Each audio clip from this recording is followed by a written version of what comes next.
Welcome back. It's Thirsty Thursday, and there's all kinds of go-to liquors when it comes to cocktails. The ones that we know, whiskey, rum, vodka, tequila.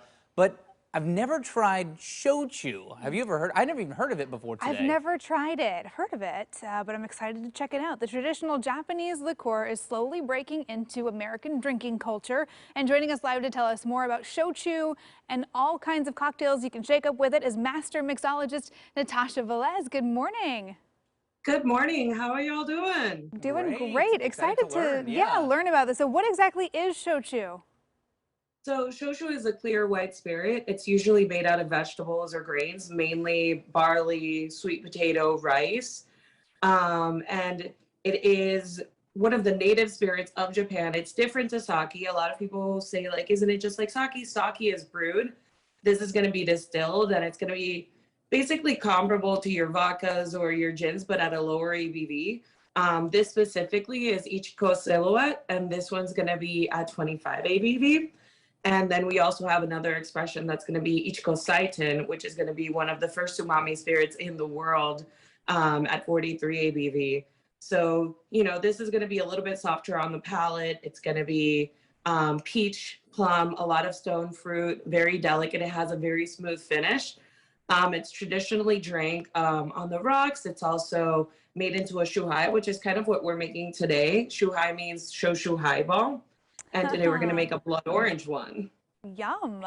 That sounds great. It really does. I'm glad you asked, because that was going to be one of my questions is, how does it relate, or what are the similarities and differences to sake? So I was curious about that. So we crushed that explanation.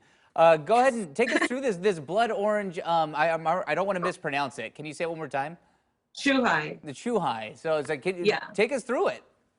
So chu-hai is going to be usually a little bit of citrus, soda, shochu. So we're going to use 2 ounces of iichiko silhouette over here. Okay. And I'm using some clear ice at home in a highball. You can have it however you like. I like to add 1/2 ounce of lemon juice just to give it a little bit of pop.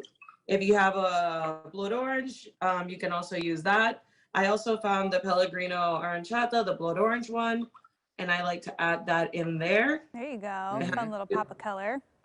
Yeah, and I found these beautiful blood oranges at the grocery store, so why not include them there?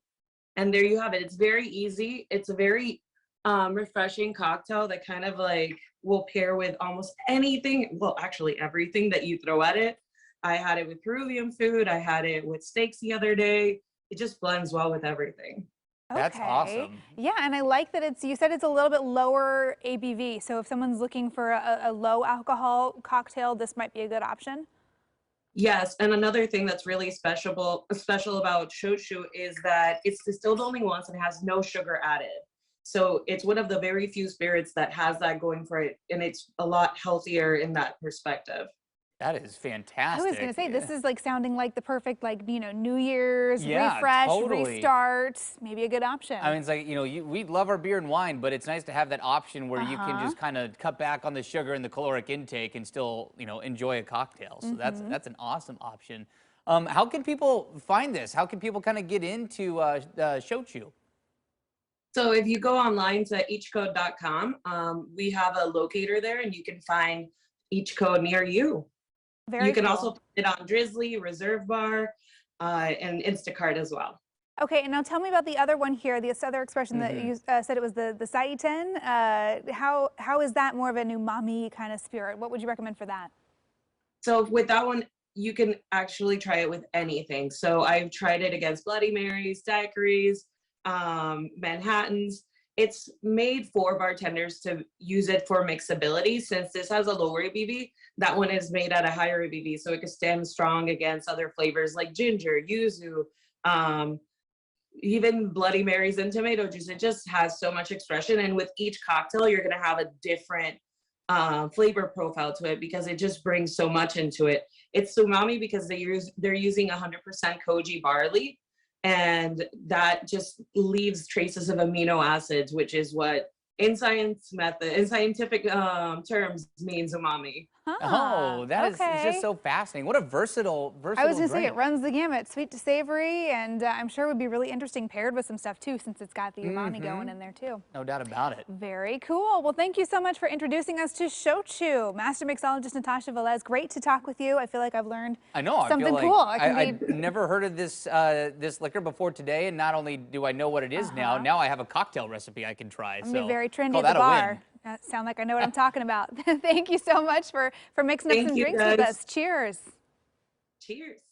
Yeah, and of course you can go check out iichiko Shochu by finding it at a liquor store near you, or check out the website, as she mentioned, iichiko.com, if you want to learn more and order. How cool. Really, really cool. All right, well, tomorrow on AM Extra, we're going to back this up with a little